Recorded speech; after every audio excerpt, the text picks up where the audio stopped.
Bonjour et bienvenue au webinaire en langue française du WDI. Le WDI, c'est l'organisation mondiale qui défend les droits des femmes basés sur le sexe tels qu'ils ont été définis dans la CEDEF, la Convention de l'ONU pour l'élimination de toutes les formes de discrimination à l'égard des femmes. Et le WDI est à l'origine de la Déclaration des droits des femmes basée sur le sexe, puisque c'est en fonction de leur sexe que les femmes subissent des violences et non pas en fonction d'un ressenti quelconque. Notre déclaration, elle compte déjà plus de 39 000 signataires à travers le monde et nous vous invitons à la signer à votre tour si ce n'est pas déjà fait. Notre déclaration, elle se compose de 9 articles parmi lesquels l'article 1 réaffirme les droits des femmes sont fondés sur le sexe. L'article 4 réaffirme le droit des femmes à la liberté d'expression et d'opinion. Et l'article 8 réaffirme la nécessité d'éradiquer la violence à l'égard des femmes. Alors aujourd'hui, nous recevons Annie-Ève Collin. Annie-Ève Collin est titulaire d'un baccalauréat et d'une maîtrise de philosophie de l'Université de Montréal. Et son mémoire de maîtrise porte sur les rapports entre le multiculturalisme et l'égalité des sexes. Elle enseigne la philosophie au niveau collégial. Le niveau collégial, c'est à peu près au niveau à partir de 17 ans.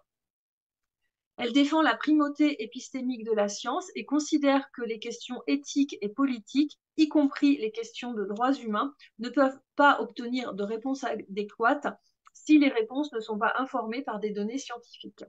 Selon elle, il ne peut y avoir ni équité, ni justice, ni prospérité sans souci de vérité.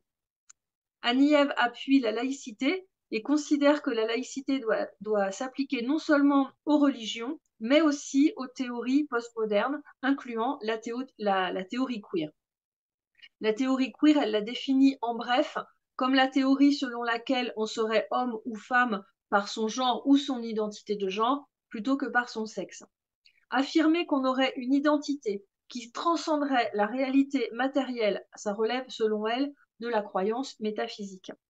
Et l'État doit laisser les croyances métaphysiques à la discrétion de chacun.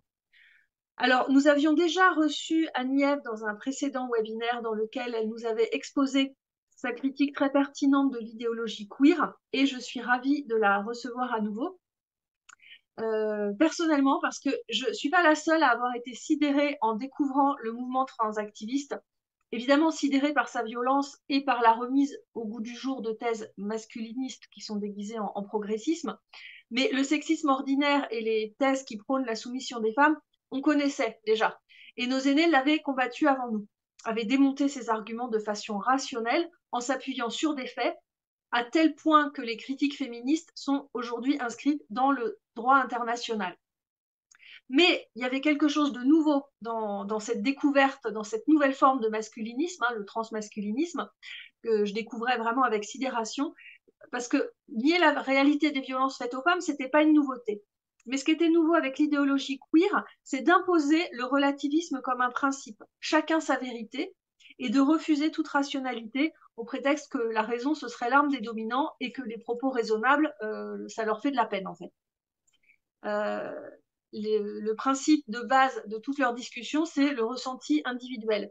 Et une fois ces préalables imposés par eux, plus aucune discussion n'est possible. Et vraiment, je souffre d'une phobie terrible envers tout discours irrationnel. Et je ne suis pas la seule, hein, Annie-Ève va nous en parler. On est plusieurs à avoir subi du harcèlement de leur part. Et leurs discours sont complètement insensés. Personnellement, ça m'a plongée dans un état de sidération intellectuelle très angoissant.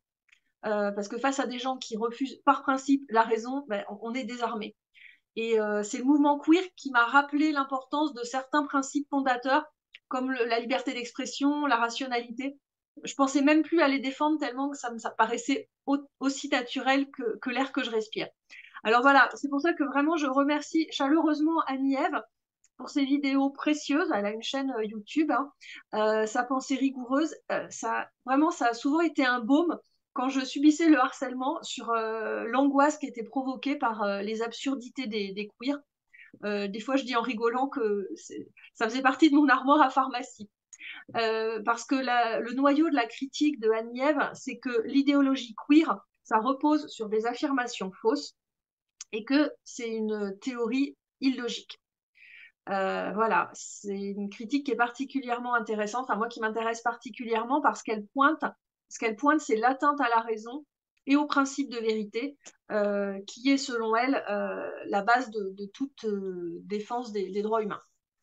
Alors malheureusement, depuis 10 ans, elle se fait intimider surtout sur Internet, mais on a aussi tenté de l'intimider pour l'empêcher d'accéder à certains endroits publics, ou encore de la salir auprès de responsables de certains lieux pour que l'accès lui soit interdit. Des militants ont cherché à lui faire des problèmes à son travail, voire à la faire congédier, à mentir carrément à son sujet.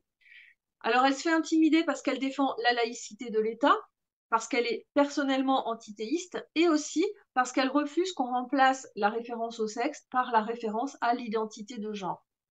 Et cette intimidation qu'elle subit, elle est devenue encore pire depuis 2 ans, depuis qu'elle s'est permis de critiquer publiquement une exposition qui avait été présentée au Musée de la civilisation de Québec au Canada. Et dans ce webinaire, elle va témoigner de ce qu'elle a vécu particulièrement depuis 2 ans. Alors bonjour Annie-Ève. Bonjour, bonjour tout le monde.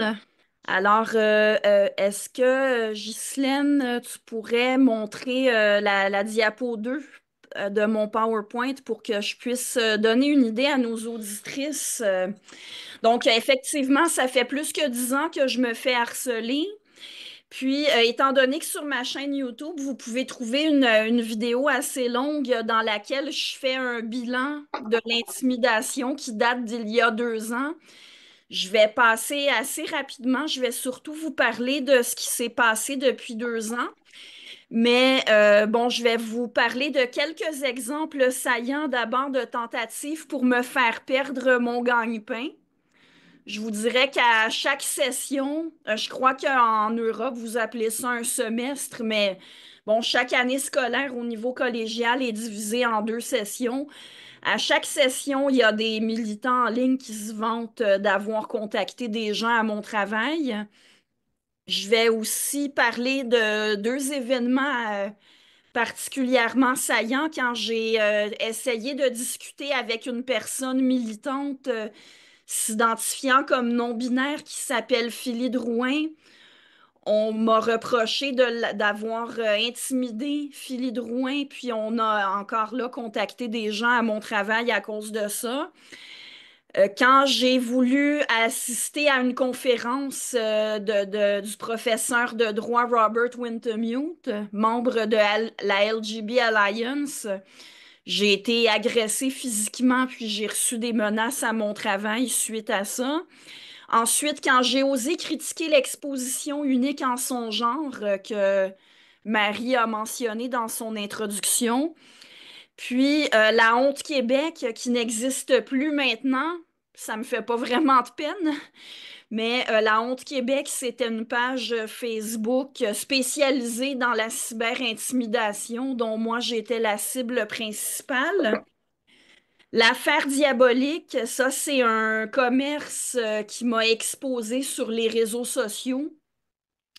Alors je vais vous en parler, puis finalement on terminera en parlant de Tommy Godette avec son concept de douteux qui est sur mon dos depuis 2 ans maintenant. Alors, si tu veux bien aller à la diapo suivante. Alors, quelques tentatives pour me faire perdre mon emploi. Comme je vous dis, je peux pas toutes vous les montrer parce qu'il y en a à chaque session. En 2018, Yannick Marcil avait exposé une publication que j'avais faite sur une page Facebook humoristique que je tenais à l'époque. Et il invitait ses contacts, et c'est quelqu'un qui a beaucoup de contacts, qui a quand même une certaine influence. Bon, je vous lis ce qui est écrit. Sous ce pseudonyme, le pseudonyme c'était Harrison, un hommage à Sam Harris, un scientiste radical et intolérant. Bon, ça c'est la conception d'Yannick Marcil. Se cache une professeure de philosophie, Annie-Ève Collin. Là, j'ai biffé le nom de mon institution parce que je veux pas les impliquer là-dedans.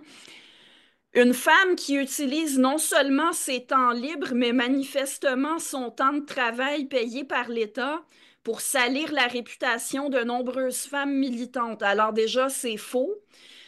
Il invente que j'utilise mon temps de travail pour autre chose que pour faire mon travail. Je n'ai pas sali la réputation de nombreuses femmes militantes. J'ai fait des blagues sur certaines personnes qui se présentent comme féministes et qui, selon moi, ne le sont pas, ce qui n'est pas la même chose. Donc, vous pouvez voir la suite. Il dit le collège est au fait du problème et il serait temps que la direction agisse en conséquence. Donc, lui, il voudrait que la direction, il voudrait que mes patrons interviennent parce que en dehors du travail, je donne une opinion sur des personnalités publiques. Puis, il écrit aussi, je vous invite à le leur faire savoir. Donc, il invite les gens à chercher à me nuire au travail. Ghislaine, est-ce que tu pourrais passer aux diapos suivantes? Alors ici, un autre exemple. Je vous traduis ce qui est écrit. Salut tout le monde, j'ai vu un professeur publier du contenu très transphobe et homophobe, en fait de la merde très transphobe et homophobe, et j'ai décidé de la rapporter à son collège. J'ai entendu dire que des gens ont essayé de prendre des recours depuis 2017 et on sera bientôt en 2023. Ceux qui croient qu'elle ne devrait pas enseigner à des plus jeunes, si vous pensez comme moi, faites la même chose que moi. Donc, vous voyez, c'est toujours un peu la même chose de dire que je ne devrais pas avoir le droit d'enseigner, puis inviter les gens à contacter mes patrons. Puis bon, ici, dans les captures d'écran, on voit que j'ai cité Matt Walsh. Bon, Matt Walsh, dont je ne partage vraiment pas toutes les opinions, mais pour qui parfois, quand il dit quelque chose de sensé, ça peut m'arriver de le citer. Alors, bref, vous voyez le genre de procédé typique auquel j'ai affaire depuis plus de 10 ans maintenant. À chaque session, il y a des gens qui font ça. Vous voyez ici, la personne dit avoir été mise en relation avec l'équipe juridique du collège pour faire un dossier sur moi.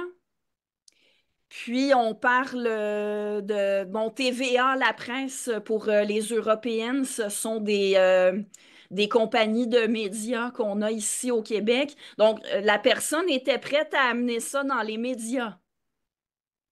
Parce que j'ai cité Matt Walsh, il faudrait qu'on en parle carrément dans les médias. Alors, je vais citer qui je veux, merci beaucoup, surtout quand je ne travaille pas.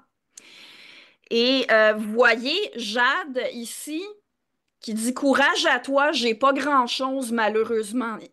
Ils ont parfaitement conscience qu'ils n'ont pas grand-chose sur moi. Un nombre incalculable de fois, des gens que j'ai sur le dos comme ça se sont fait demander des preuves, des captures d'écran, des exemples précis de situations où j'aurais vraiment fait de l'intimidation, où j'aurais vraiment eu des propos graves.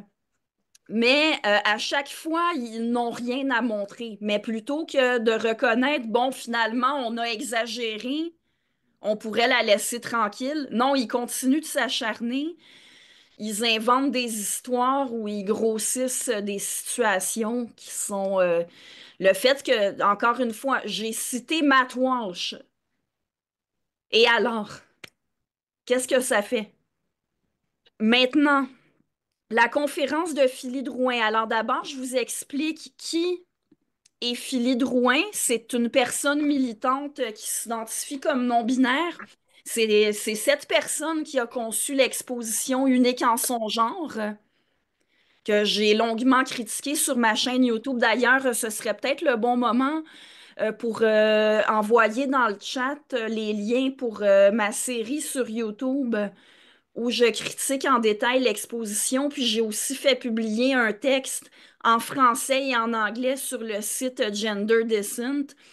Là, j'imagine que je m'adresse à un public de gens qui connaissent assez bien les sophismes habituelles autour de l'idéologie du genre. Alors, dans l'exposition, on retrouvait toutes les choses habituelles, invoquer les personnes intersexuées, de dire que sexe et genre, c'est pas la même chose, mais finalement les confondre, parler d'animaux hermaphrodites, d'animaux qui changent de sexe. Alors, j'ai pris chacun des arguments dans l'exposition pour expliquer pourquoi ce sont des arguments qui ne prouvent pas ce qu'on cherche à prouver, c'est-à-dire que chacun serait homme ou femme en fonction d'une auto-identification. Et Philly Drouin a aussi écrit un livre dont le titre, c'est Des mots pour exister, un livre que j'ai lu. Et la personne part de la prémisse de base que les humains ont besoin de mots pour nommer leur réalité, pour pouvoir exister socialement. Pour avoir une chance de défendre leurs droits, il faut bien que les gens puissent parler d'eux-mêmes. Pour que la société soit équitable, qu'elle s'adapte aux besoins de chacun, il faut que chacun puisse nommer les caractéristiques, la réalité qui le caractérise. Alors, Philly Drouin a la prétention d'informer les gens, mais son discours ne s'appuie pas sur des données empiriques. En fait, son discours véhicule sa conception subjective du monde, une conception que cette personne est tout à fait libre d'avoir. Le problème, c'est que elle cherche à l'imposer aux autres en la faisant passer pour de l'information et en disant continuellement que ceux qui ne partagent pas sa vision participent de l'oppression. Elle dit littéralement, elle dit de ceux qui ont une conception différente de la sienne, qui sont coupables de violence. Puis elle projette son vécu personnel sur tout le monde. Et quand j'ai essayé de discuter avec la personne, j'ai constaté qu'elle n'accepte pas du tout qu'on remette en question ce qu'elle dit. En fait, quand elle a affaire à quelqu'un comme moi qui vient la remettre en question, elle dit que on n'est pas concerné, qu'elle parle de sa réalité en tant que non-binaire, donc que quelqu'un comme moi qui ne suis pas concerné, je ne serais pas en position de contredire. Mais en l'occurrence, oui, je suis concernée parce que son discours, le discours de Philly Drouin, comprend des énoncés sur l'identité et le vécu de tout le monde. Entre autres, moi, elle me caractérise comme cisgenre. Alors oui, ça me concerne quand on fait une affirmation sur mon identité à moi. Puis en octobre 2022, j'ai assisté à une conférence qui portait sur son livre, un livre dans lequel je vous invite à aller lire sur mes 2 pages Facebook. J'ai écrit un statut dans lequel je fais un bilan de son livre. Il y a des faussetés pures et simples écrites dans ce livre-là. Entre autres, c'est écrit que c'est à tort qu'on associe la testostérone à la masculinité, sous prétexte que les femmes produisent aussi de la testostérone, que tous les humains produisent de la testostérone et de l'estrogène. Oui, mais compte tenu que les hommes produisent 10 à 20 fois plus de testostérone que les femmes, c'est quand même justifié d'associer la testostérone à la masculinité. Bref, son discours est critiquable. Et quand j'ai assisté à sa conférence, j'ai notamment remarqué qu'elle affirmait que les mots mâle et femelle désignent le sexe, alors que homme, garçon et femme, fille réfèrent au genre, ce qui est faux si on se fie au dictionnaire et à l'usage. Elle a accolé l'étiquette cisgenre à la majorité des gens. Et ça, c'est intéressant parce que elle prétend défendre le principe qui revient à chacun de choisir les mots pour se caractériser. Mais nous, est-ce qu'on a choisi d'utiliser le mot cisgenre pour se caractériser? Moi, non, en tout cas. Puis il y a beaucoup de gens qui n'ont pas choisi ce mot-là non plus. Alors, j'ai attendu la période de questions, j'ai levé la main. Voyez ma petite co-conférencière ici. Je l'ai montré à l'écran. J'ai dit, vous voyez, c'est une femelle et moi aussi, je suis une femelle. Mais on n'est pas toutes les deux des femmes. C'est seulement moi qui suis une femme. Alors j'ai introduit ça comme ça pour éviter l'objection que je ne fais pas la différence entre une femelle et une femme. Je fais très bien la différence. Philibelle, que je viens de vous montrer, est une femelle, mais elle n'est pas une femme. Mais je lui ai fait valoir que les mots femme et homme, dans l'usage normal, servent à distinguer les humains selon leur sexe et que je m'explique bien mal que quelqu'un qui part de la prémisse que les humains ont besoin de mots pour nommer les réalités importantes pour eux, soit prête à priver tout le monde des mots qui servent à nommer une réalité qui est importante pour la majorité des gens, c'est-à-dire le sexe. Puis je lui ai demandé, bon, étant donné qu'elle avait dit que mâle et femelle, ça sert à désigner le sexe, je lui ai demandé si elle considérait acceptable de dire que les femmes trans sont des mâles. Et elle m'a dit que non parce que les femmes trans n'ont pas choisi ce mot-là pour nommer leur identité. Eh bien, je lui ai signalé que moi, je n'ai pas choisi de m'identifier comme cisgenre et que non seulement je ne l'ai pas choisi, mais je refuse d'être identifiée comme, ben, c'est-à-dire, je suis pour la liberté d'expression. Si des gens veulent dire Annie-Ève Collin est cisgenre, c'est leur droit. Moi, je le dirai pas. Puis s'ils me disent que je suis cisgenre, je vais très certainement les contredire. Alors, suite à ça, avec un statut Facebook que j'ai écrit au lendemain de la conférence, je vous le lis parce que je sais que c'est un peu petit. Alors ça, c'était une vidéoconférence ultra intéressante. Nous avons assisté, nous, parce que j'étais avec mon ami Ophélien, nous avons assisté à un atelier animé par Philly Drouin, une personne s'identifiant comme non-binaire, dont le discours reposait principalement sur la prémisse suivante. Les humains ont besoin de mots pour nommer leur réalité, de façon à la faire reconnaître par les autres et pour pouvoir exister socialement. Les mots femme, homme, fille et garçon ont été présentés comme référents à des genres et le sexe, du moins celui qui est inscrit sur l'acte de naissance, comme se réduisant aux parties génitales.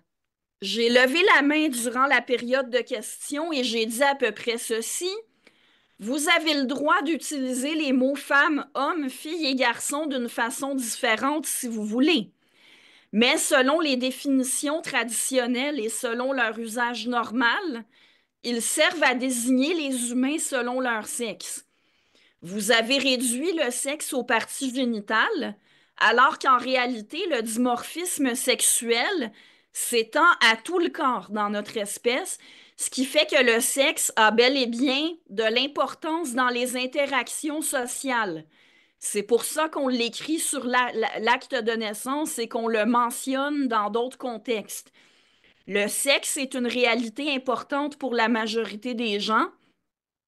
J'ai du mal à comprendre que quelqu'un qui part de la prémisse que les humains ont besoin de mots pour nommer leur réalité soit prêt à priver tous les autres des mots qui servent à nommer la réalité de leur sexe. Vous pourriez proposer d'autres mots pour nommer ce que vous appelez le genre, mais vous détournez plutôt le sens de mots qui servent à nommer le sexe. De plus, vous, je ne sais pas, mais je remarque qu'il est fréquent que le fait d'utiliser les mots femme et homme dans leur sens normal suscite de l'indignation. Encore une fois, je ne dis pas que vous n'avez pas le droit de proposer des nouvelles définitions. Mon problème est qu'on les impose à tout le monde.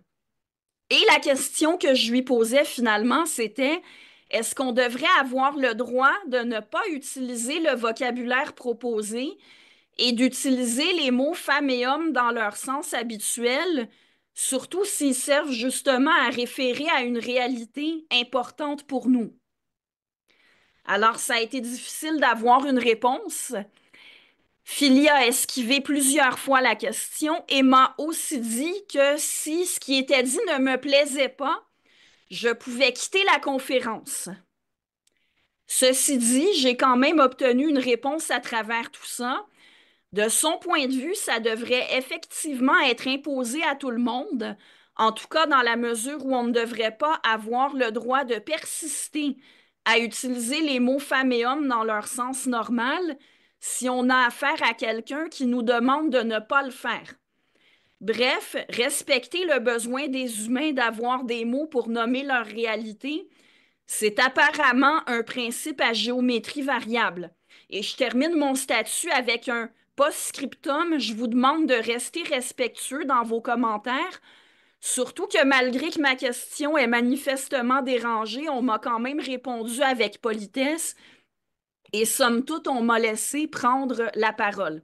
Donc, vous voyez, là, on voit la réaction de Philly Drouin à ce statut Facebook que j'ai écrit. Elle a affiché le statut que je viens de vous lire en disant qu'elle avait les turfs au derrière. Alors, comme vous avez pu le constater, il n'y avait aucune attaque personnelle dans ce que j'avais écrit. Je lui ai parlé du souci que moi, je peux avoir de nommer le sexe, du fait que moi, je ne veux pas qu'on m'étiquette comme cisgenre.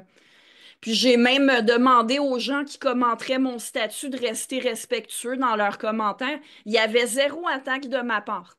Mais ça a été interprété par cette personne et par ses alliés comme du harcèlement. Alors, qu'est-ce que ça a donné après? Plein de gens ont écrit des commentaires orduriers sur moi sous la publication de Philly Drouin. Et il y a à nouveau des gens qui ont contacté des gens à mon travail. Alors, en résumé, ça a donné lieu à une autre tentative pour me faire perdre mon travail.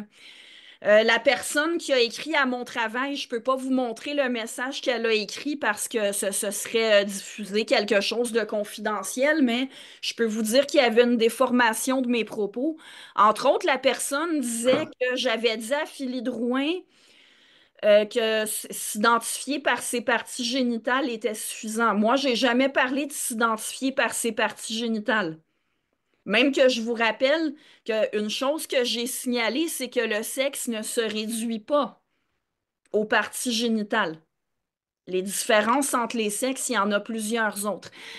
Alors, bref, à nouveau, on a cherché à me faire perdre mon emploi, puis à salir ma réputation. Et c'est très représentatif de ce qu'on me fait depuis 10 ans. Ensuite, la conférence de Robert Wintemute. Bon, Robert Wintemute, c'est un professeur de droit, membre de la LGB Alliance, qui, euh, qui venait faire une conférence en janvier 2023 où il allait parler du conflit de droit entre les droits basés sur le sexe et les droits basés sur l'identité de genre. J'imagine que je m'adresse à un public de personnes qui sont déjà au fait du conflit que ça peut créer entre, d'une part, les droits des femmes et ceux des LGB qui ont besoin du sexe pour parler de ce qui les caractérise particulièrement, versus les personnes qui revendiquent une identité de genre, c'est-à-dire une partie des personnes trans et les personnes qui s'identifient comme non-binaires. Et j'ai voulu aller écouter sa conférence avec une amie. Et Ghislaine, je t'inviterais à montrer la vidéo sur Twitter. Même si on n'entend pas bien, voyez comment on était. Voyez, moi, j'étais là avec la tuque. On est vraiment entouré d'une couple de centaines de personnes. Mon ami et moi, on était deux. Il y avait trois autres personnes qui étaient là pour assister à la conférence. Alors, nous, on serait les agresseurs alors qu'on est encerclé comme ça par des gens qui sont 10 fois plus nombreux que nous, qui crient, qui nous poussent. Mon ami, à un moment donné, on lui a envoyé un coup sur la main. Son téléphone a revolé, elle a dû le ramasser, elle s'est retrouvée au plancher, quelqu'un lui a marché sur la main. Moi, on m'a crié dans l'oreille avec un porte-voix. Puis, ça a été minimisé, ça, par les woke que j'avais sur le dos. Ils ont nié que ça, c'était de la violence. Et Robert Wintemute n'a jamais pu faire sa conférence. Quand les militants ont réussi à entrer dans la salle de conférence, ils ont débranché son projecteur, ils lui ont lancé de la farine. Moi, j'ai reçu des menaces à mon adresse courriel du travail suite à ça. C'est assez facile de trouver mon adresse courriel du travail, étant donné que je travaille dans une institution d'enseignement. Ici, il y a aussi des liens que vous pouvez sans doute trouver dans le chat si ça n'a pas déjà été fait. Il y a que Québécois, hein. Au Québec, la seule compagnie de médias qui va parler des actions des transactivistes comme ça va être Québécois. J'en profite pour mentionner Sophie Durocher, que vous avez déjà reçue au WDI comme conférencière. Euh, Elle a été la seule à me faire une place, à me recevoir en entrevue après que j'ai été agressée à McGill. Pourtant, c'est quand même quelque chose, des militants qui agressent ceux qui veulent écouter une conférence dans une université. Mais Québécois a été Sophie Durocher et la seule à m'avoir fait une place. La personne qui organisait la conférence, Céleste Trianon, a été invitée à Radio-Canada, à Québécois aussi. Cette personne-là, on lui a fait de la place. Moi, il n'y a que Sophie Durocher qui m'a reçue. Robert Wintemute, il n'y a que Benoît Dutrisac, pardon, qui travaille lui aussi pour Québécois, qui a reçu Robert Wintemute en entrevue et qui lui a permis de développer son point de vue. Et suite à l'incident à McGill, ici, je vous lis en traduisant le statut Facebook qu'a écrit Céleste Trianon, où on peut noter que je suis directement nommée. Aujourd'hui, plus de 200 personnes, des étudiants de McGill et des citoyens soucieux, se sont rassemblés pour protester contre le fait que l'université McGill ait fait de la place à un avocat anti-trans qui fait partie d'un des groupes anti-trans les plus dangereux, rien de moins, hein? Un groupe dangereux, la LGB Alliance. L'avocat transphobe crache de la haine inutile qui en vient à causer de la détresse dans la communauté trans et mettre ses membres en danger. OK, alors c'est Robert Wintemute qui se fait agresser par des transactivistes, mais ce serait lui qui met les trans en danger. Et on attend encore de savoir quand est-ce que Robert Wintemute aurait violenté qui que ce soit. Il n'a pas non plus tenu de propos haineux. Un professeur de droit qui parle d'un conflit entre des droits, le moindrement qu'on connaît un peu la théorie des droits, on n'a même pas besoin d'être un juriste. On le sait que des conflits de droits, ça peut exister. Il n'y a rien de haineux à faire valoir que des droits humains peuvent entrer en conflit et qu'alors il faut voir comment on peut trouver des moyens d'équilibrer les choses pour que tout le monde puisse également exercer ses droits. Il n'y a absolument rien de haineux là-dedans.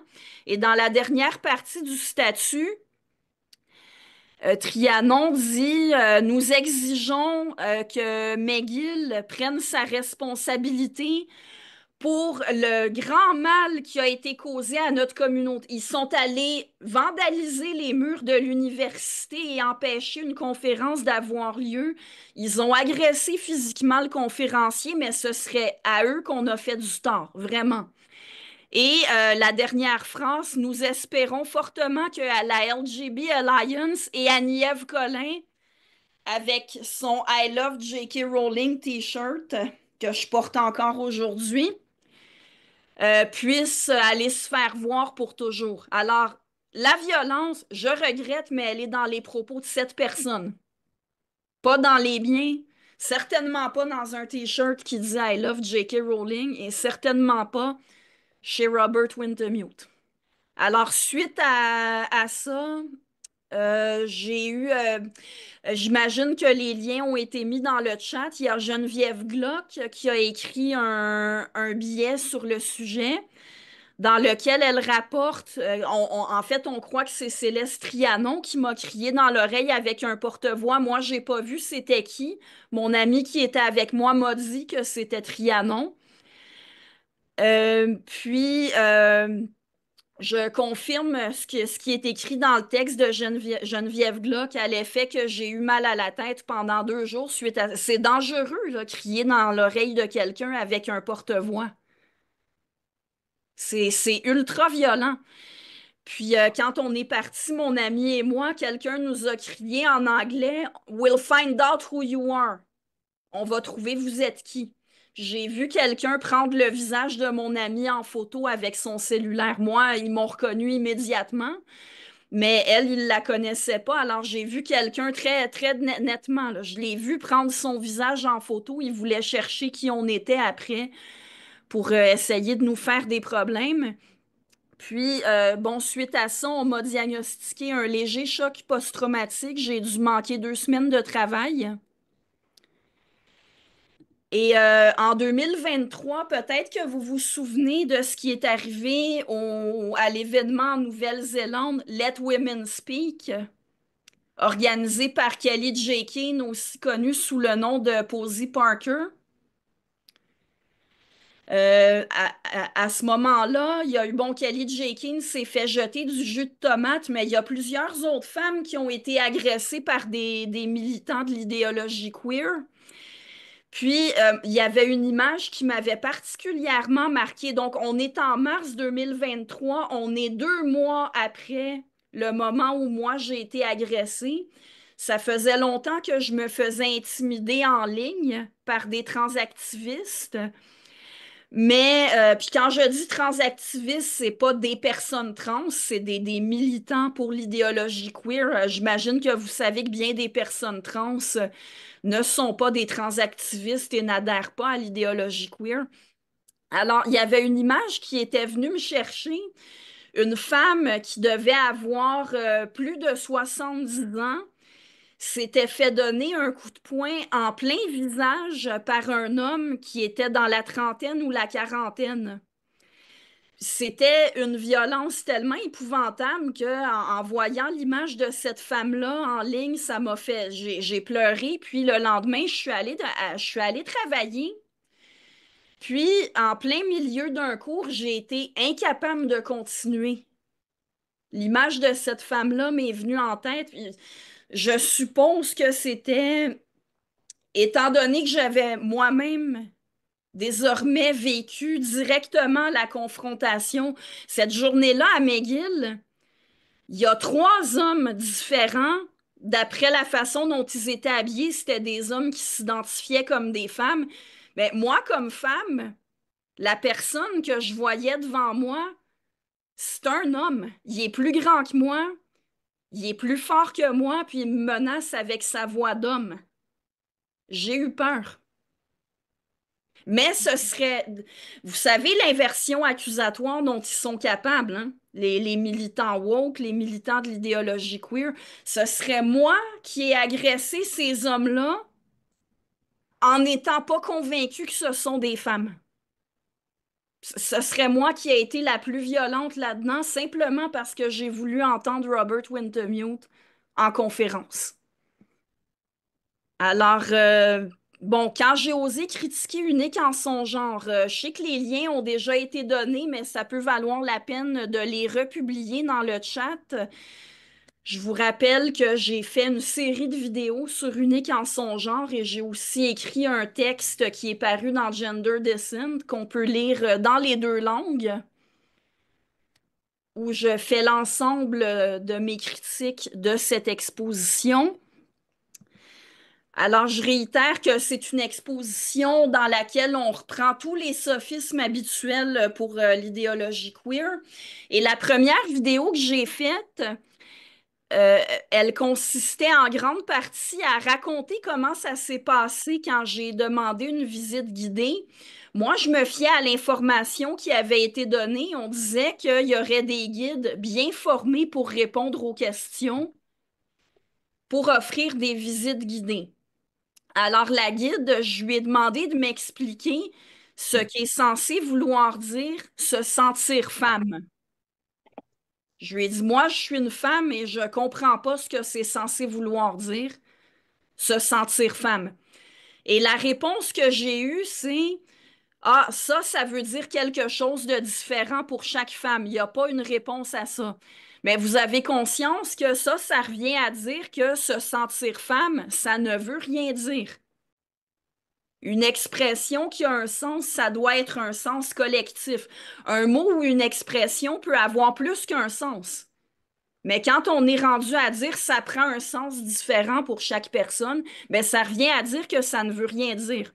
Vous savez, comme prof de philo, quand j'explique à mes étudiants comment définir les concepts, ça c'est une chose que je leur dis. On peut pas admettre que la réponse à une question puisse carrément être différente pour chaque personne. Puis je leur dis, imaginez que vous venez me voir pour vous préparer à un examen, puis que vous me demandez quelle est la réponse à une question, puis que je vous réponde, ben la réponse à cette question-là, ça peut être tout ce que tu veux.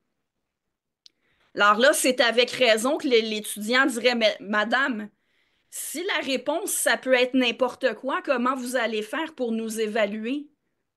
Comment est-ce que vous allez déterminer les points que vous allez nous donner? Dire qu'une question peut avoir n'importe quelle réponse personnelle, ça revient à dire que la question n'a pas de réponse. Dire qu'une expression peut être définie n'importe comment, ça revient à dire que ce n'est pas une expression, que ça ne veut rien dire. Alors, la guide, elle a fini par se mettre à pleurer et partir. En fait, je me souviens très bien de ce qui précède le moment où elle s'est mise à pleurer. Moi, j'étais prête à passer à une autre partie de l'exposition. J'ai dit, bon, ben finalement, se sentir femme, ça ne veut rien dire. J'étais prête à continuer. Elle a insisté un peu. Elle m'a dit, mais qu'est-ce qui fait que vous vous considérez comme une femme, vous? Alors là, j'étais un peu insultée, mais je suis quand même restée calme. J'ai dit très calmement, je ne me considère pas comme une femme. Je suis une femme. C'est une réalité objective qui ne dépend pas de ma subjectivité.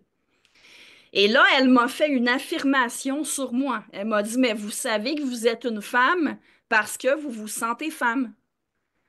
À quoi j'ai répondu, non, je sais que je suis une femme parce que j'en ai l'anatomie et parce que je vis les réalités concrètes qui viennent avec ça. Et c'est à ce moment-là qu'elle est partie en pleurant. Alors là, on m'a reproché d'avoir intimidé une guide sur son milieu de travail. Elle m'a fait une affirmation sur moi qui n'était pas vraie et j'aurais dû me taire. Et bon, dans le reste de ma vidéo, j'explique pourquoi le sexe, c'est une réalité importante, qui a des implications concrètes. Alors, comme ma première vidéo sur l'exposition a été beaucoup plus remarquée que toutes mes autres vidéos à ce jour, à ce moment-là, j'ai été exposée sur plusieurs pages sur les réseaux sociaux, notamment l'Observatoire des délires conspirationnistes du Québec. C'est une page Facebook consacrée à la cyber-intimidation qui est tenue par un militant qui s'appelle Jean-Sébastien Ménard. Au départ, il s'en prenait essentiellement aux gens qui critiquaient les mesures sanitaires pendant la COVID, mais il a diversifié ses cibles après que le confinement soit fini. Alors, j'ai longtemps fait partie de ses cibles préférées. À ce moment-là, il m'a exposé sur sa page et il sait pertinemment que les gens qui l'exposent sur sa page, après, ils reçoivent des commentaires et des messages non sollicités de la part de ceux qui le suivent. Puis c'est aussi à peu près à ce moment-là que La Honte Québec, une autre page Facebook, a commencé à s'en prendre à moi, ainsi que Tommy Godette avec son mercronspi puis son douteux. Il appelle ça douteux, mais je sais même pas comment il faut appeler ça. Alors justement, La Honte Québec, je vous en parle un petit peu.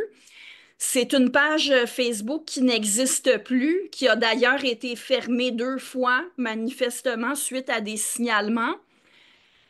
Après qu'elle ait été fermée pour la première fois, il y avait une page backup, comme on dit. Alors, quand la page backup est devenue la page principale, voyez ce qui apparaît à l'écran en ce moment, je vous le lis quand même. Allô le beau monde, si vous êtes content du retour de la page puis que vous avez 10 secondes, ça vous tente de donner un coup de main et de le dire à vos amis alliés que nous existons sous un nouveau lien. Moi, ça me ferait bien plaisir parce que plus on est de monde à voir ce que les multiphobes disent, plus on a des chances de prendre des actions concrètes quand l'occasion se présente. Alors, vous voyez, on voit très bien l'intention de l'administrateur de cette page-là de faire subir des conséquences concrètes aux gens qui l'exposent sur sa page. Et j'étais la cible principale de cette page-là. Il y avait plusieurs personnes qui se faisaient exposer.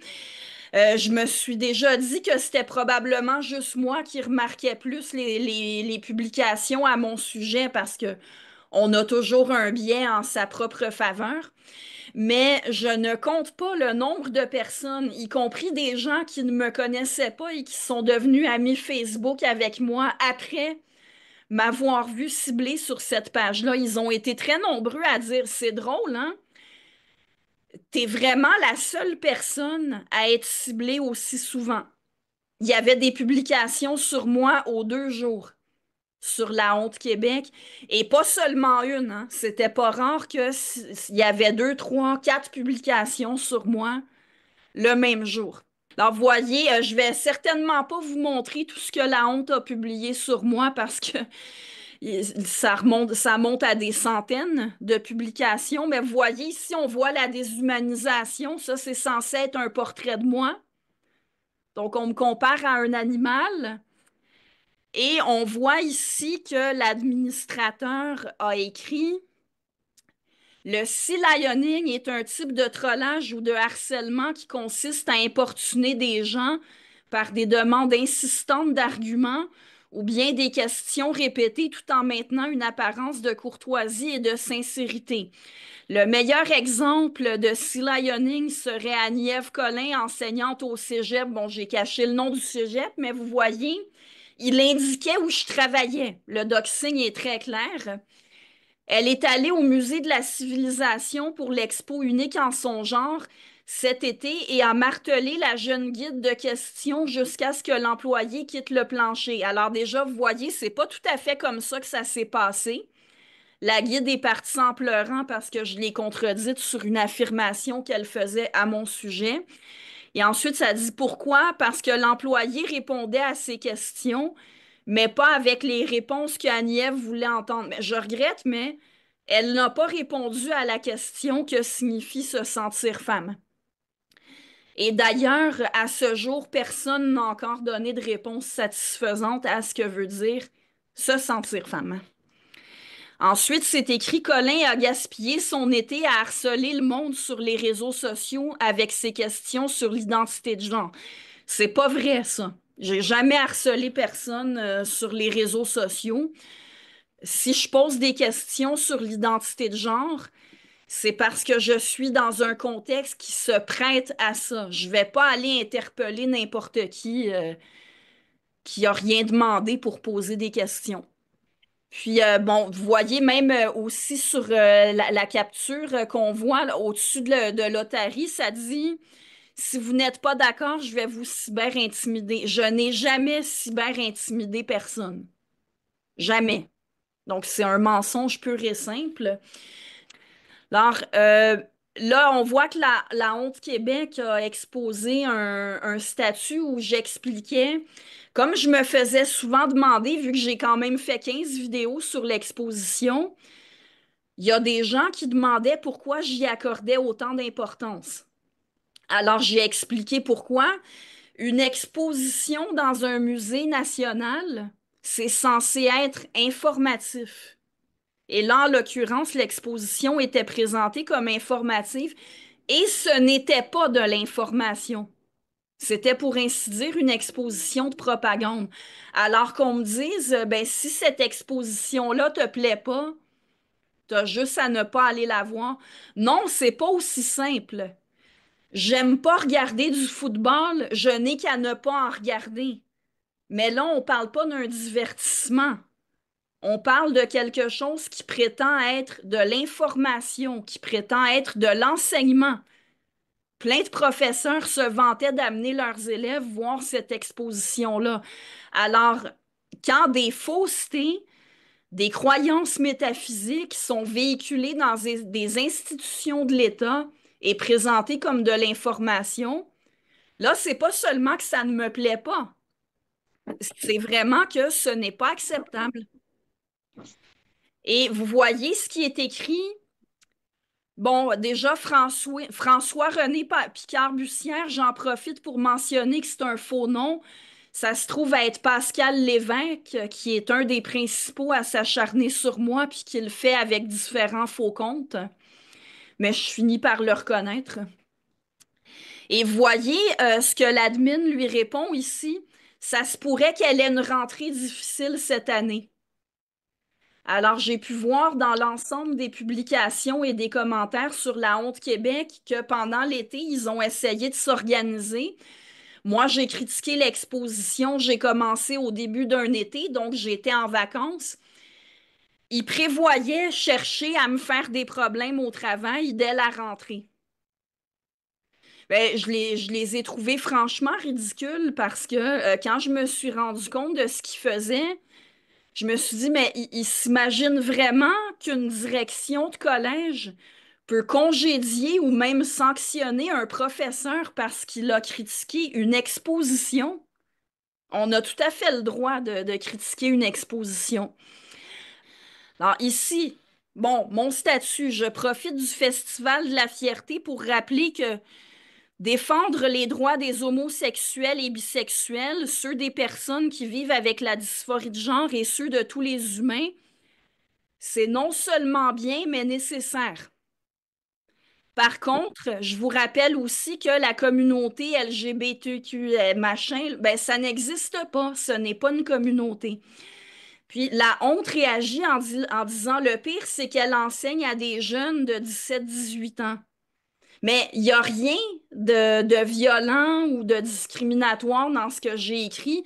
Au contraire, c'est écrit que les droits humains doivent être défendus.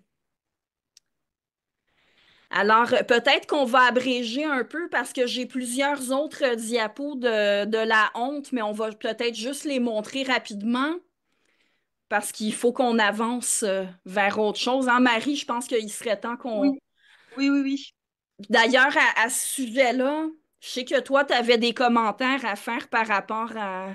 Oui, ben, en fait, ce qui est assez euh, quand on connaît, parce que là, les techniques qu'ils utilisent, ils les ont pas inventées, hein, on les connaît, c'est les techniques, les stratégies de l'agresseur qui sont utilisées par les violents conjugaux, par les pédocriminels et par tous les agresseurs. En fait, ils utilisent exactement les mêmes stratégies.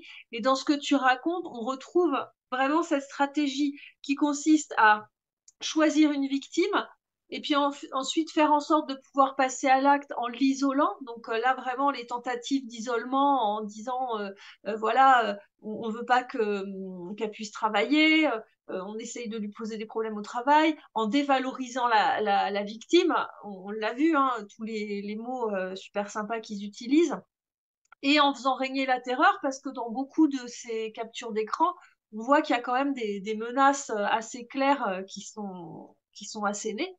Et du coup, une fois que l'agresseur a fait en sorte de pouvoir passer à l'acte en isolant, en dévalorisant et en faisant régner la terreur, il va essayer d'assurer son impunité en imposant le silence. Donc là c'est vraiment ça, c'est qu'à chaque fois, plus tu vas essayer de te défendre, en fait, plus ils vont dire, mais regardez, elle nous agresse, en fait, on va te demander, même il y a une vidéo, il y a une capture d'écran où on te dit carrément de te taire. Donc assurer son impunité en imposant le silence, en recrutant des alliés. On va le voir après, hein, quand ils essayent de faire appel à des lieux publics ou à un magasin pour essayer que les différents lieux dans lesquels tu vas, les alliés, enfin les gérants de ces magasins soient recrutés comme alliés. Et l'inversion de la culpabilité, ça c'est vraiment typique. Et là, ils vont très très loin dans l'inversion de culpabilité, puisque systématiquement, ils te reprochent ce que eux font. Ben, tu vois, c'est ce que Ghislaine montre en ce moment. Ouais. L'admin de la page dit, oui, on l'a poussé, on lui a crié dans l'oreille avec un porte-voix, plus de peur que de mal. C'est dangereux crier dans l'oreille de quelqu'un avec un porte-voix. C'est pas plus de peur que de mal. Ben, en fait, le fait Il de... minimise constamment, même quand je me fais agresser physiquement, il minimise la violence à mon endroit. Mais c'est ce que Puis, font tous les agresseurs, hein. Tous les agresseurs vont minimiser. Là, en ce moment, il y a plein de vidéos, enfin plein de publications, notamment, je pense à Bertrand Cantat, où en fait, les gens vont dire, ah, mais il lui a juste filé une baffe. Non, il y a eu 18 coups. Euh, Systématiquement, les agresseurs, ils vont mentir ou ils vont minimiser. Ils vont même inventer des mots. Euh, je me rappelle du cours de Linda Tromeleux quand j'ai suivi mon DU sur les violences faites aux femmes à Paris 8, qui disait que l'agresseur, il va même inventer des mots. Oh, je lui ai mis une petite giflette.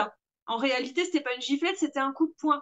Et là, en fait, ce qui est assez incroyable, c'est qu'ils reconnaissent que enfin, ils décrivent la violence que tu as subie, mais ils vont rigoler de cette violence et dire c'est rien du tout, c'est pas grand chose, etc. Mais tous les violents conjugaux font ça, quoi.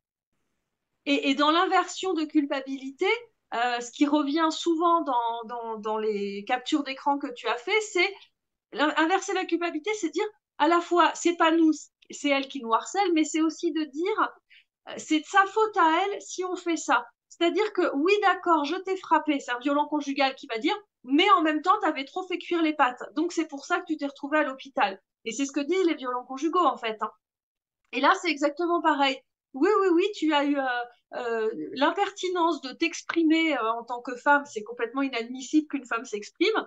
Donc, c'est normal qu'on te violente. C'est exactement les mêmes ressorts que dans la violence conjugale et dans toutes les sortes de violences, en fait. C'est pas lui, c'est toi qui l'as provoqué, c'est la jupe qui était trop courte, c'est les pattes qui étaient trop cuites, enfin voilà. alors là, bon, vous voyez Léa Alice, qui est aussi l'une des personnes les plus acharnées sur mon cas, qui m'a déjà incité à me suicider, qui a déjà souhaité ma mort. Là, la personne parle d'aller manifester au collège où je travaille. Ah, voilà, moi, je vote pour la thérapie à l'appel ronde. Ouais. Alors, vous voyez sur une page où on me cible régulièrement, il y en a qui parlent de me frapper à coups de pelle. Il y en a qui parlent de se présenter à mon travail. Ils savent où je travaille.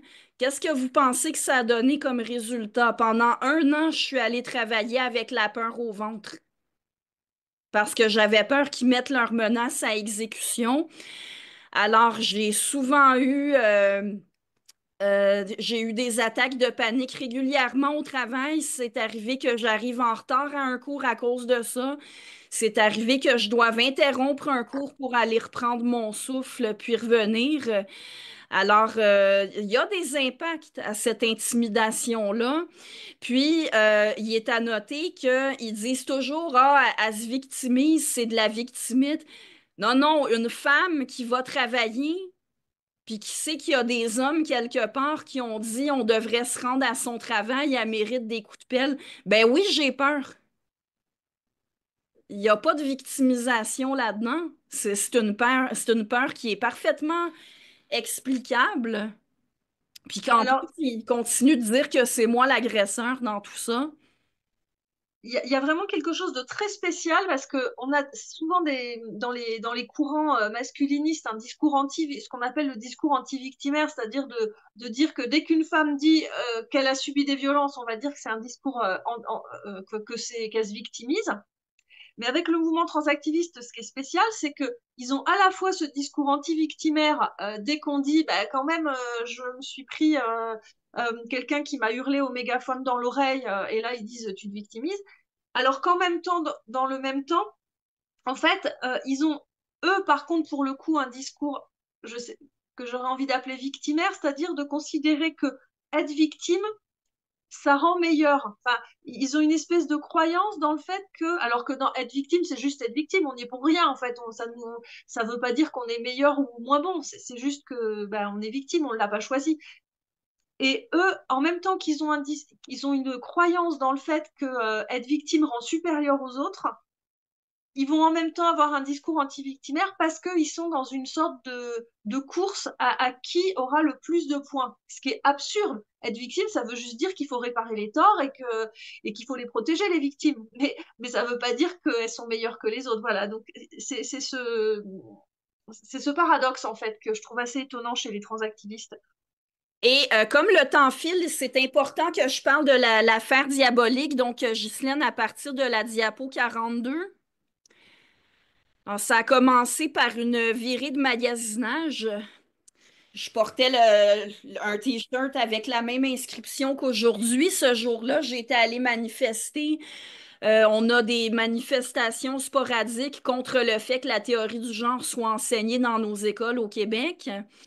Et puis, après, je suis allée magasiner. Et Diabolique, c'est une boutique qui a deux succursales à Montréal. Quand mon ami et moi, on est partis de la manifestation, on a d'autres amis qui nous ont invités à les rejoindre pour aller magasiner. Donc, je suis allée magasiner aux deux places. Puis, je me suis fait, la boutique m'a exposé sur les réseaux sociaux en disant que j'étais bannie de leurs établissements. Après que des détracteurs, des gens qui sont mes détracteurs, ait écrit à la boutique pour se plaindre que j'allais magasiner là. Alors, voyez, ça a commencé ici avec une photo. Moi, quand je magasine, j'ai cette habitude-là de mettre des photos de mes nouveaux accessoires, nouveaux vêtements sur Facebook. Je partage avec mes amies filles, puis bon, vous savez ce que c'est. Ah, c'est vraiment trop mignon. Nous, au Québec, on dit, ah, c'est trop cute. C'est ça, on parle de nos vêtements, nos accessoires, c'est aussi innocent que ça. Puis, comme je me fais traiter de turf, moi, je suis des femmes qui en sont venues à dire, bon, ben, OK, je suis une turf, alors je fais des blagues avec ça. Puis peut-être que vous le voyez pas bien à l'écran, mais je venais de m'acheter un serre-tête avec des oreilles de chat. Puis je me souviens qu'à un moment donné, on disait qu'aller dans les manifestations féministes avec des oreilles de chat sur la tête, c'était transphobe. Alors, j'ai jamais compris le lien qui était fait avec la transphobie, mais donc j'ai écrit, j'avais déjà un look de turf pour la manifestation de ce matin, et là, je ressors de ma boutique préférée avec un look super turf. Alors, c'était une blague que j'adressais à ceux qui me suivent sur Facebook. Mais comme vous pouvez le voir, La Honte Québec a exposé la photo. La photo a circulé parmi ceux qui me harcèlent. Tu peux continuer de descendre, Ghislaine. Alors là, on voit un extrait de conversation. Mathieu Tremblay, qui est quelqu'un qui fait assez régulièrement des commentaires à mon sujet, qui parle de me faire barrer de l'endroit. Puis Pat Gagnon aussi qui dit je l'ai stoulé. Ça, pour les Européennes, stouler, ça veut dire dénoncer. Je l'ai stoulé à l'hôte des soirées de l'au-delà. Alors, on voit qu'il voudrait me faire exclure des soirées gothiques. Je vais revenir là-dessus parce que dernièrement, on a aussi essayé de me faire exclure d'un autre commerce. Donc, tu peux continuer à descendre, Ghislaine. Là, je vous montre. La boutique diabolique a pris ma photo et a fait la story que vous voyez. Alors, vous voyez ce qui est écrit sur mon t-shirt, là, c'est caché.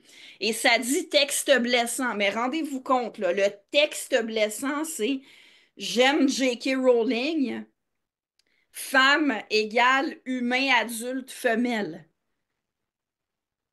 Quelqu'un qui dit que c'est blessant qu'une femme dise que c'est une femme, je regrette, mais c'est de la misogynie très profonde.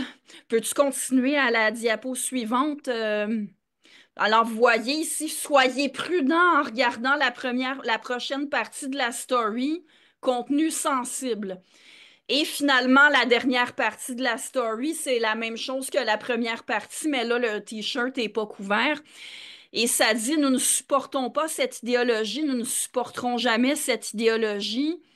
Sincèrement, une équipe colissement fière. Alors, pour les Européennes, calice, c'est un gros mot qu'on utilise au Québec qui vient de calice. Au Québec, on utilise des termes religieux qu'on déforme comme calice, tabarnak, hostie. Mais Calice, ça ne s'écrit pas avec un AU, par contre. Alors, bref, puis c'est écrit banni de nos établissements, banni avec un T. Alors, bref, la qualité du français de cette story qui a été exposée sur Instagram, Facebook et Twitter est à la hauteur de leur droiture morale. Parce que vous vous rendez compte, ils m'ont exposé comme ça publiquement. J'étais cliente de ce magasin-là depuis plus de 20 ans. Ils se sont carrément servis de moi, sûrement en s'imaginant que ça allait leur faire de la bonne publicité, mais ça n'a pas tourné comme la propriétaire s'y attendait.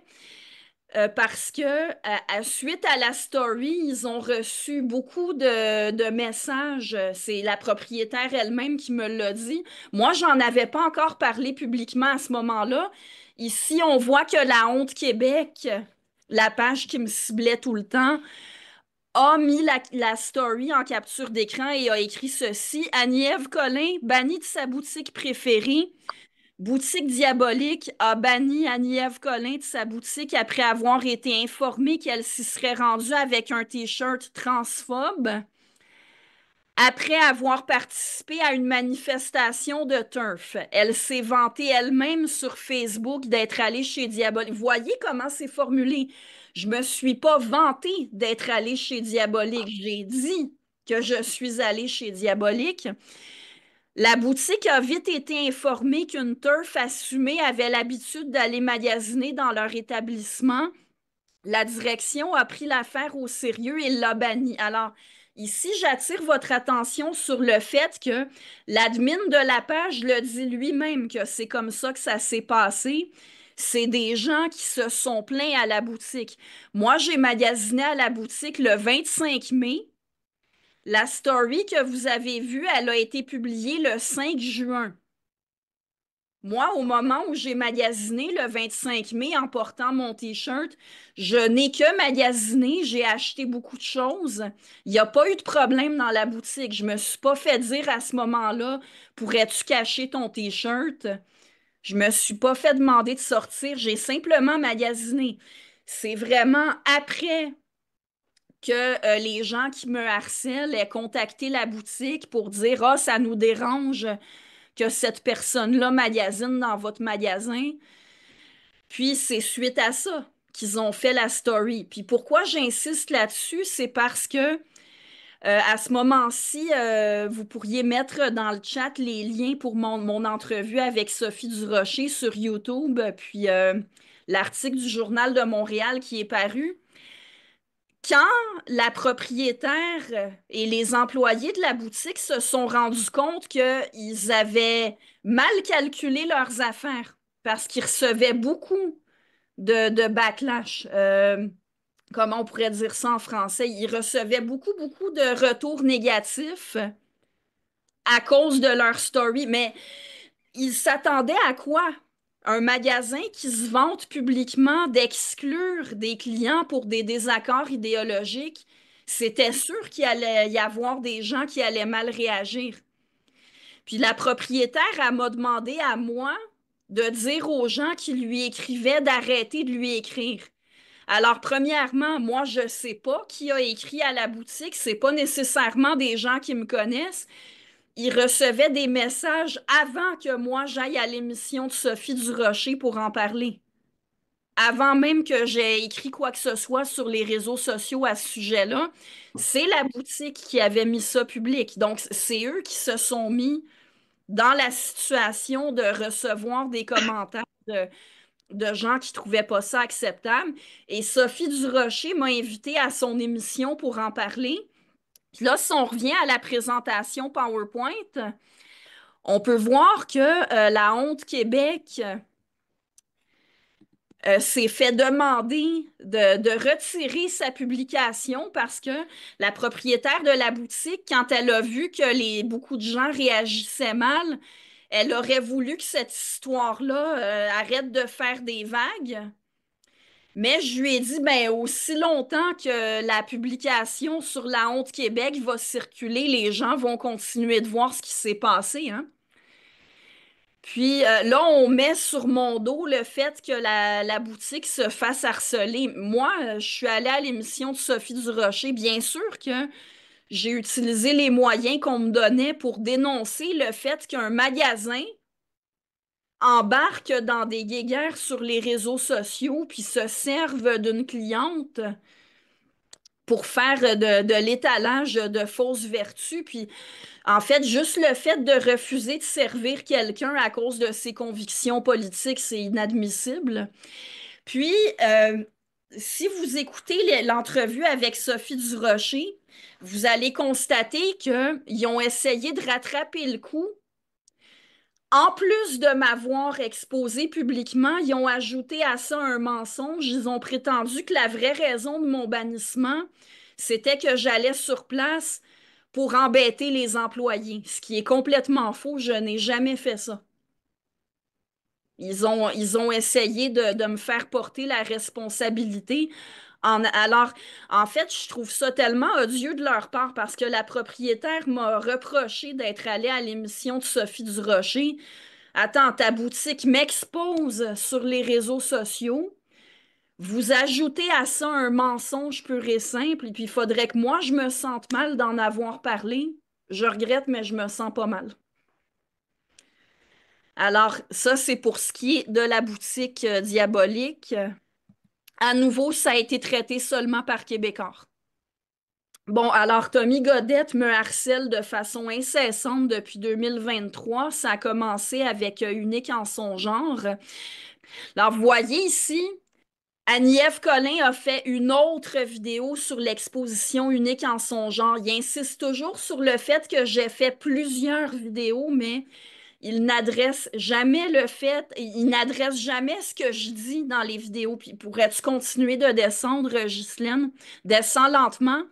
Alors, vous voyez, ici, on voit qu'il a catégoriquement refusé d'échanger avec moi alors qu'il prétend avoir essayé de me comprendre. Puis ici, je vais céder la parole à Marie, euh, qui va commenter son récent marathon à mon sujet. Alors, il a complètement refusé d'échanger avec moi. Puis, là, le 22 février dernier, il a carrément fait un marathon qui a duré 16 heures, plus de 16 heures, à faire passer des vidéos de ma chaîne YouTube prises n'importe comment, puis il n'écoute même pas. Et là, de ce que je comprends, il n'y a pas une seule femme qui prend la parole, en fait. C'est que des hommes pendant tout le marathon. Moi, on m'entend en background en vidéo, mais il parle par-dessus moi tout au long. Mais Marie a des Ouais. commentaires à ce sujet-là. Franchement, moi, je vous invite quand même à aller voir, pas regarder les 16 heures, hein, parce que c'est insupportable, mais c'est 16 heures de misogynie pure, en fait, où on a des hommes qui mettent une femme en fond d'écran, qui la font parler et qui parlent sur elle en se foutant de sa gueule. Mais c'est vraiment d'une misogynie absolument incroyable. Et on se disait, en 16 heures de temps, ça aurait été super intéressant de se dire, bah, 16 heures pour critiquer la pensée de quelqu'un. Mais carrément, ça aurait été génial. Moi, je vois, j'ai une de mes meilleures amies, on est devenues copines parce qu'on n'était pas d'accord et que c'était génial le débat démocratique avec quelqu'un avec qui on n'est pas d'accord. Ça aurait été passionnant. Et là, c'est pas du tout ça. Ils braillent en fait, on les entend brailler, on dirait des gens bourrés, haineux, enfin, il y a vraiment un exercice de silenciation et d'humiliation d'une femme par des hommes. Alors ça fait beaucoup de bruit, ça fait mal à la tête, on peut pas regarder en entier, c'est trop fatigant. Et le terme qui m'est venu en regardant, c'est un terme que j'utilise pas souvent, mais c'est beauf. C'est une bande de beaufs.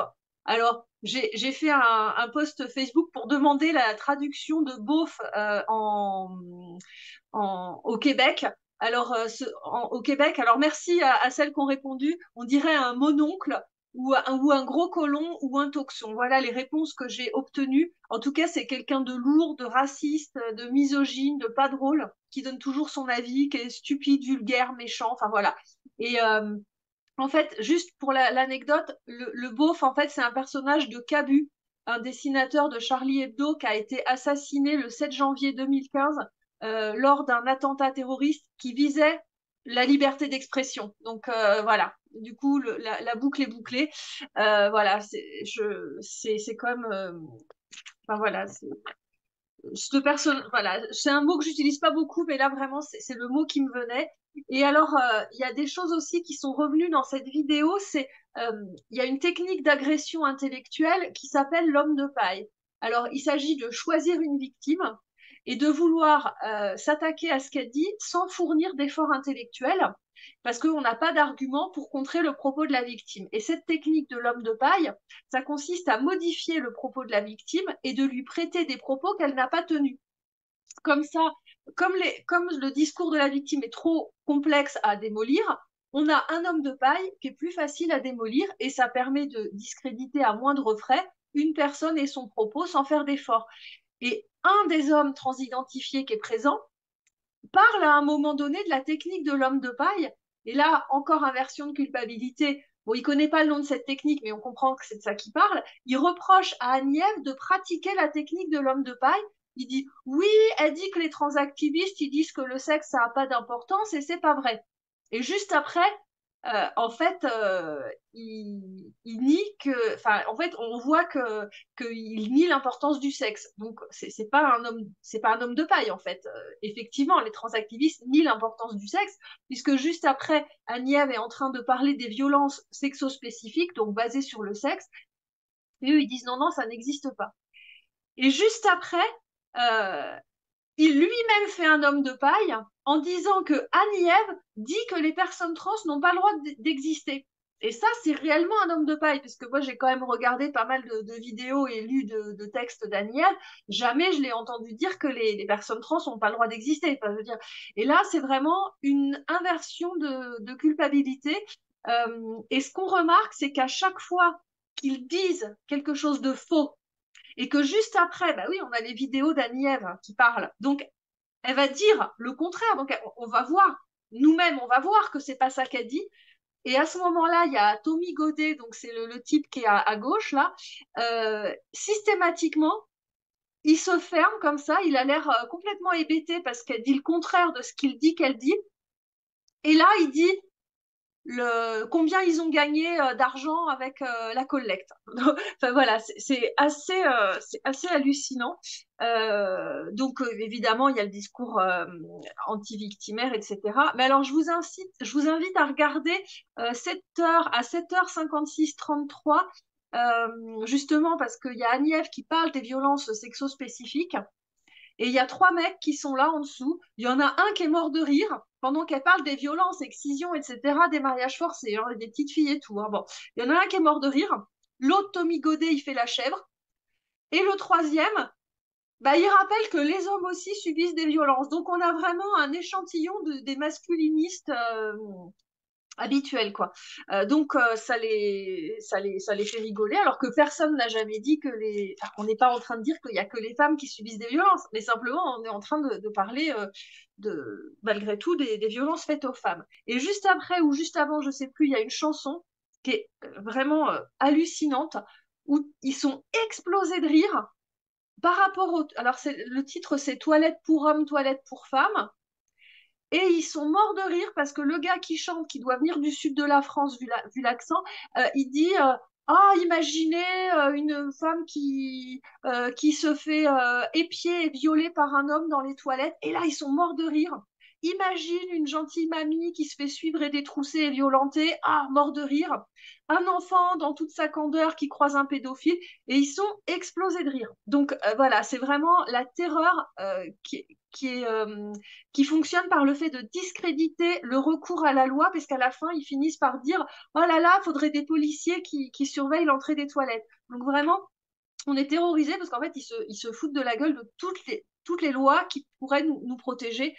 Voilà. Et je veux quand même citer le passage où de 5h14 à peu près à 5h14 jusqu'à 5h15, ils expliquent pourquoi. Alors, c'est pas parce que tu as mal fait cuire les pâtes, mais c'est pareil. Hein. En gros, tu t'es pas bien comporté selon eux, donc tu mérites ça. Et à ce moment-là, Tommy Godet, alors là, voilà, dans toute sa splendeur, qui dit mais pourquoi elle fait pas des bijoux? Alors voilà, nous en tant que femmes, Voilà, on ne doit pas s'intéresser à la philosophie, on ne doit pas réfléchir, on doit faire des bijoux. Donc, c'est bien clair, on doit rester à notre place de femme. Voilà. Euh, je veux. Ghislaine, est-ce que tu pourrais montrer la diapo 71? On n'aura pas le temps de tout montrer, mais je Ouais. veux montrer au moins une réaction au marathon. Donc, Marie vient de vous parler très, très fort justement de comment le marathon s'est passé. Puis c'était 16 heures sur mon cas. Continuez à descendre, Marie. Mais là, on voit, bon, victimile, donc on voit le sexisme de cette réaction-là. On comprend le lien. Bon, voilà. Alors, agrandis-le, s'il te plaît. Alors ici, la personne dit, le pire, c'est que je l'ai vu la veille. Je vous ai dit qu'ils ont essayé de me faire exclure d'un autre commerce, mais là, j'ai caché le nom du commerce parce que là, le propriétaire de ce commerce-là, il a eu le bon jugement de ne pas embarquer là-dedans. Alors, je ne veux pas lui faire risquer de l'exposer, puis d'avoir que ce soit d'autres problèmes avec mes harceleurs ou des gens qui prétendraient me défendre. Je veux le garder en dehors de ça, mais la personne a écrit le pire, c'est que je l'ai vu la veille au cabaret habillé en gothique et portant des écouteurs, mais je ne l'avais pas reconnu. Dans le cas contraire, j'aurais demandé au responsable de l'expulser des lieux. Mais voyez, il dit qu'il m'avait pas reconnu. Ça veut dire que c'est une reconnaissance indirecte que je faisais rien pour me faire remarquer. Je ne dérangeais personne. Il aurait fallu m'expulser juste à cause des idées qui sont dans ma tête. Puis il dit aussi, j'ai aucun respect pour la Colin, je deviens enragée quand un de ses vidéos ou un de ses statuts est partagé, surtout lorsqu'elle s'attaque à Tommy. Alors c'est moi qui m'attaque à Tommy. Il fait un marathon de 16 heures dans lequel il dit explicitement que son but, c'est de faire de moi une joke. Donc, pour les Européennes, de faire de moi une blague. Son but, c'est de me discréditer. Mais ce fan-là de Tommy Godette, il prétend que c'est moi qui m'en prends à Tommy. Puis, parlant de mensonges, alors Godette, il prétend qu'il ment pas, qu'il fait juste exposer ce que je fais, mais regardez la diapo suivante, c'est un des meilleurs exemples de mensonges de sa part à mon sujet. Ça, c'est une publication qui est apparue sur Gothique Québec, qui, comme vous le nom l'indique, c'est un groupe pour Gothique sur Facebook. Voyez, il y en a une partie qui est cachée. Puis il prétend que c'est le nom d'une femme trans, mais genrée volontairement, qui est là. Puis il met en évidence le fait que j'ai ri du statut. Le tout pour faire croire à ceux qui le suivent que moi aussi, je suis des pages où on rit des gens puis que je me moque des personnes trans. Mais c'est pratique, hein, quand on peut cacher une partie du statut. Alors, voici ce qui était réellement le statut que vous voyez là. D'abord, il faut que j'explique aux Européennes qu'au Québec, le mot moine, on l'utilise comme euphémisme pour parler du pénis. Je pense qu'en Europe, vous n'avez pas cette expression-là. Alors, sur Gothique Québec, l'admin avait écrit Mon voisin gothique, Martin Lemoine Allaire, a été élu président d'un club naturiste. Alors, il n'y avait pas de vraie personne de visée. C'était un jeu de mots avec des noms de famille. Le moine et Allaire, c'est deux noms de famille. Puis ce qui était drôle, c'était l'idée qu'un homme qui s'appelle le moine Allaire soit président d'un club nudiste. Alors ça, c'est un mensonge pur et simple. Et si Tommy Godette avait vraiment des cas où j'ai ri des gens, où j'avais participé à de la cyber-intimidation, ben, il n'y aurait pas besoin de mentir comme ça pour valider ce qu'il raconte à mon sujet. Et pour finir ça en beauté, le 26 février au Canada, c'est la journée du chandail rose contre l'intimidation. Voyez ce qu'on m'a écrit.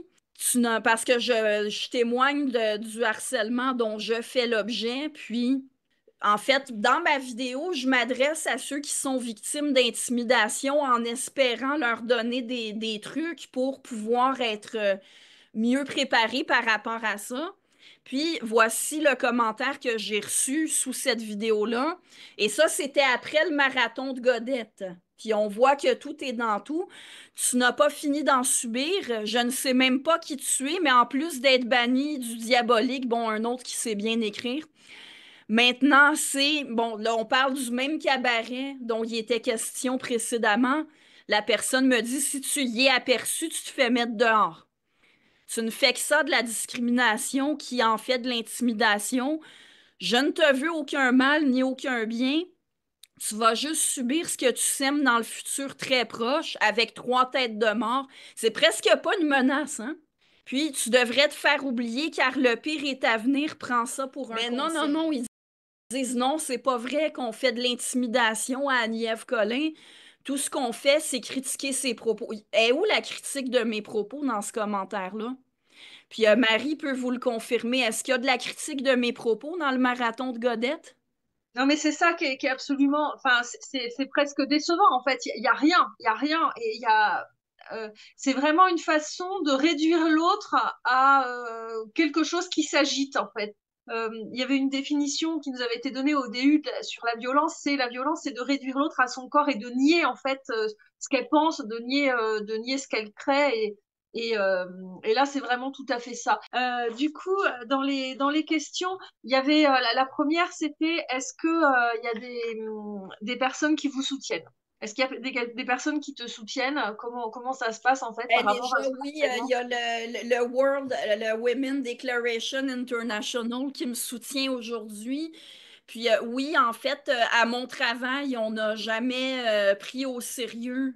Surtout que ceux qui contactent des gens à mon travail, ils inventent des histoires, mais comme ils ne me connaissent pas, les mensonges qu'ils racontent, souvent, ils sont invraisemblables du point de vue de quelqu'un qui me côtoie.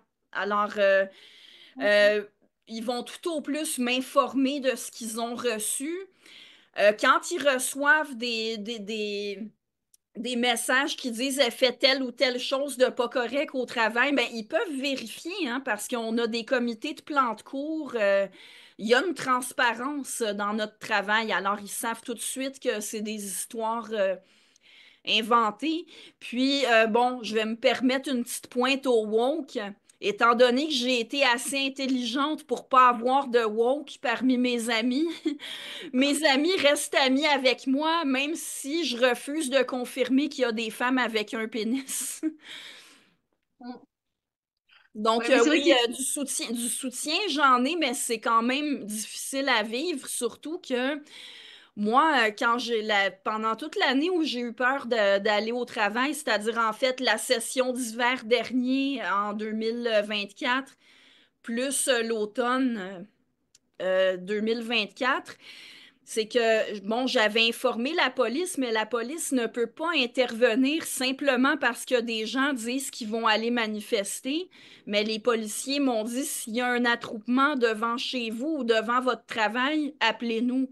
Oui, mais moi, j'ai le temps de recevoir un projectile ou un coup entre le moment où j'appelle la police puis le moment où les policiers arrivent. Alors, c'est ouais. quand même très, très lourd à porter. Puis, comme je reçois souvent des commentaires du genre, il n'y a personne qui t'aime, t'as aucun ami, se faire dire ça, même si on a des signes empiriques que c'est pas vrai, ça fait quand même mal.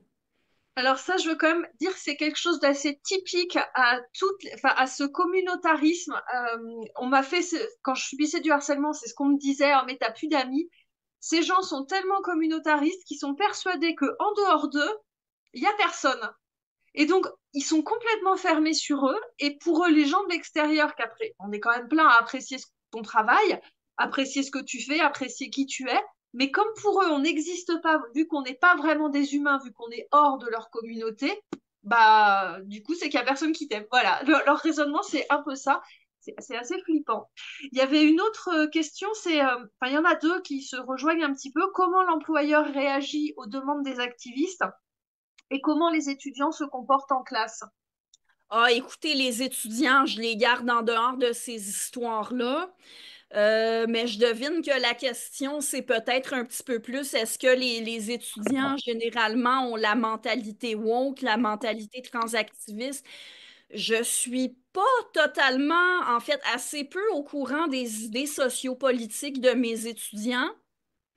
Je leur donne des cours. Dans les examens, ils doivent montrer qu'ils ont intégré la matière.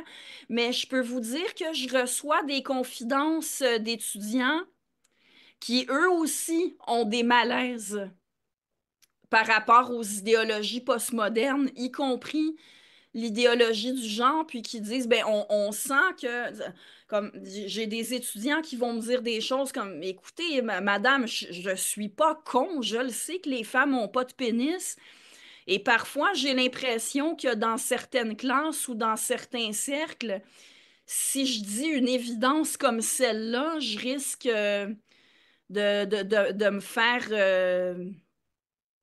bon, je ne veux pas répéter de confidences d'étudiants mot pour mot parce que justement, ce sont des confidences. Mais tout ce que je peux donner, ce sont mes impressions. Mais moi, j'ai pas l'impression qu'une majorité d'étudiants adhèrent aux idéologies postmodernes. Mais comme je vous dis, je ne le saurais pas parce que j'ai pas du tout l'habitude de mettre mes étudiants en position d'être obligés de donner leurs opinions, premièrement. Alors, c'est seulement ceux qui choisissent de m'en parler sur le ton de la confidence, en fait. C'est Mhm. seulement dans ces situations-là que j'ai l'occasion d'avoir une petite idée de... Mais est-ce que tu pourrais me relire la question, Marie, parce que je veux m'assurer que je passe pas. C'était ça, comment les étudiants se comportent en classe. Et il y avait une autre question, Ça je va les très avais... bien avec mes étudiants D'accord. de façon générale. Et il y avait une autre question, je les avais mises ensemble, mais peut-être à tort. Comment l'employeur réagit aux demandes des activistes? Ah ben, je pense que j'ai répondu à ça tout à l'heure. Ouais. Tout au plus, ils vont m'informer de ce qu'ils ont reçu. Mais la plupart du temps, ils m'en parlent même pas parce que, écoutez, je suis pas le seul prof. Puis ça peut être pour toutes sortes d'idées politiques différentes. Je sais que j'ai un collègue qui s'est déjà fait faire la même chose que moi, mais dans son cas, c'était parce qu'il avait exprimé ses opinions pro-Palestine, mais en dehors de son travail. Mhm. Mais il y a des gens qui comprennent pas que c'est pas parce que notre travail, c'est d'être enseignant qu'on n'a pas droit à nos opinions en tant que citoyen. Le fait qu'on s'exprime dans des journaux, sur les réseaux sociaux, on fait ça en notre nom propre. Euh, il y a Mhm. beaucoup de gens qui s'imaginent qu'un prof, c'est un prof 24 heures sur 24. Mais ce n'est pas le cas. Quand on ne travaille pas, on est des citoyens. On parle en notre nom de citoyen et c'est tout. Oui. Donc, bref, la réaction de mon employeur, c'est soit de rien faire ou tout au plus de m'informer. Mhm. D'accord. Ben, merci. On avait encore une question qui était, est-ce que pour te protéger, les différents événements, tu les as enregistrés pour éviter de la calomnie par la suite ou des choses comme Oui, ça? oui, Oui, d'accord. Donc ça, c'est un réflexe que tu as.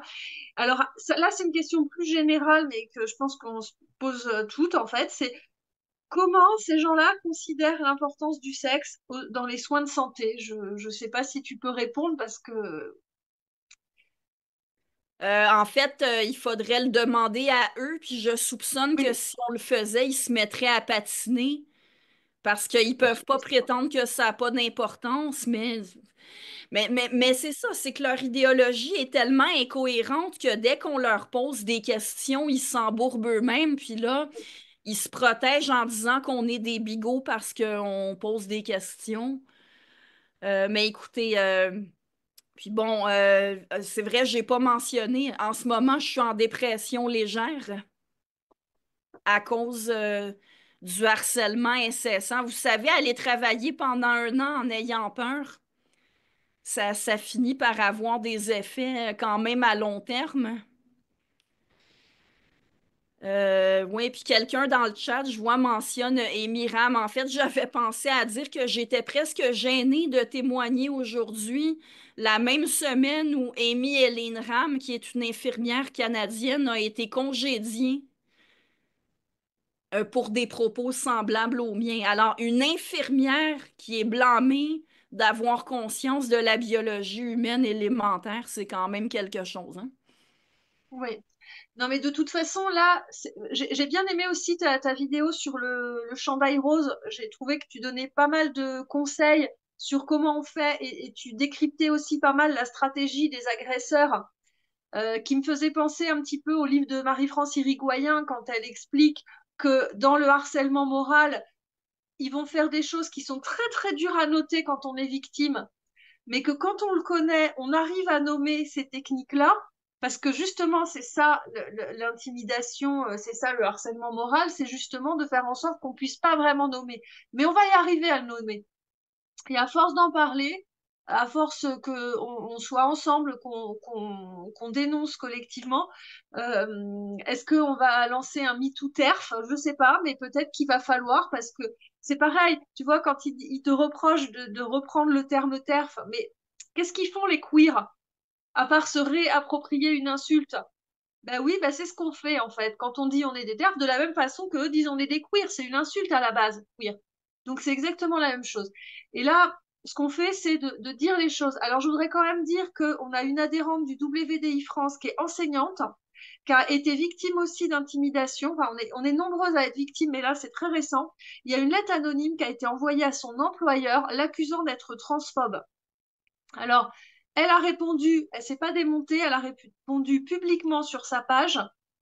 Et voilà, en fait, ils veulent nous faire taire, mais on va pas se taire. Donc, et là, il y a une initiative qui est en cours, en fait, du Front féministe international pour justement recenser les féministes victimes de la violence des mouvements transactivistes. Et sur ta page Facebook aussi, Agnève, j'ai trouvé ça intéressant quand tu as fait en publication Oui, épinglée la liste des victimes. d'aller sur ma page Facebook sans le mot perso, c'est ma page publique.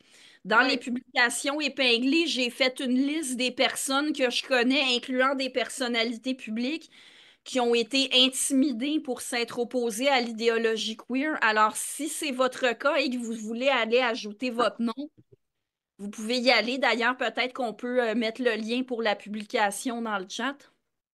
Mhm. sur ta page Facebook. Et voilà, en fait, c'est toutes ces initiatives et c'est aussi pour ça qu'on t'a invité, pour te donner la parole, parce que ça fait quand même un moment que ça dure, cette intimidation. Et je pense qu'il y a quelque chose qui est... On était victimes isolées il y a pas mal d'années, on était chacune isolée de notre côté, mais là, il y a vraiment une volonté de se mettre ensemble. Ils veulent nous isoler, mais ils vont pas nous isoler, donc voilà. Euh, alors là, je pense qu'on arrive vraiment à la fin du webinaire, donc vraiment merci pour ta présentation.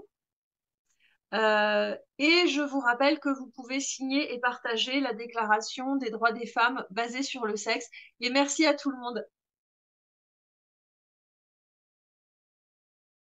Le sexe, lui, il n'est pas normatif. Il est simplement descriptif. On essaie de nous leurrer avec des expressions fallacieuses Agnève le présente genre à date, c'est assigné à la surtout un naissance. peu son incompréhension de la sexe notion de assigné à la genre. naissance. Elle dit que le genre est normatif, Quand puis un ensuite elle revient médecin, avec la notion à de sexe l'échographie biologique. ou à la naissance d'un bébé, Il y a quelque chose annonce aux d'extrêmement parents capital qu'elle écarte complètement là-dedans, c'est que la notion de genre, en fait, recouvre complètement la notion de sexe. C'est la notion de genre, c'est au niveau des symboliques culturelles et sociales, c'est quelque chose qui recouvre puis annule la question du sexe biologique. Puis c'est subtil, mais ici, Agnève, comme tasse complètement cette notion-là, parce que le fait est que c'est qu'on assigne symboliquement qu'une personne appartient à un genre ou à un autre. Puis ça, c'est secondaire au sexe biologique, puis c'est ça qui est socialement très déterminant puis significatif. Voilà. Imaginez une femme aller à la toilette et se retrouver nez à nez avec un homme. Un homme qui s'identifie à une femme, mais avec des poils et des muscles d'homme. Wow! Imaginez aussi un homme aller à la même toilette Un homme qu'une homme femme. Qu'une femme, mais... Afin de l'épier, la violer, il y a des détraqués qui s'intéressent, lui, aux femmes. Pourquoi tu demandes au monde? Toilette Pour les dames! toilette. Pour les hommes, les dames vont d'un côté, les hommes vont de l'autre côté. C'est une question d'intimité, c'est une question de sécurité, yeah, baby! On vérifie pas si une fillette s'identifie au genre féminin avant de couper son clitoris. L'excision, c'est pratiqué sur la base du sexe très horrible, des personnes excisées. Quand on force des jeunes filles à épouser des hommes qui les mettent enceintes en série, ça n'a rien à voir avec leur genre et tout à voir avec leur sexe. C'est dans la mesure où ces filles-là ont un vagin et peuvent être enceintes qu'on les exploite. Oh, tabarnak.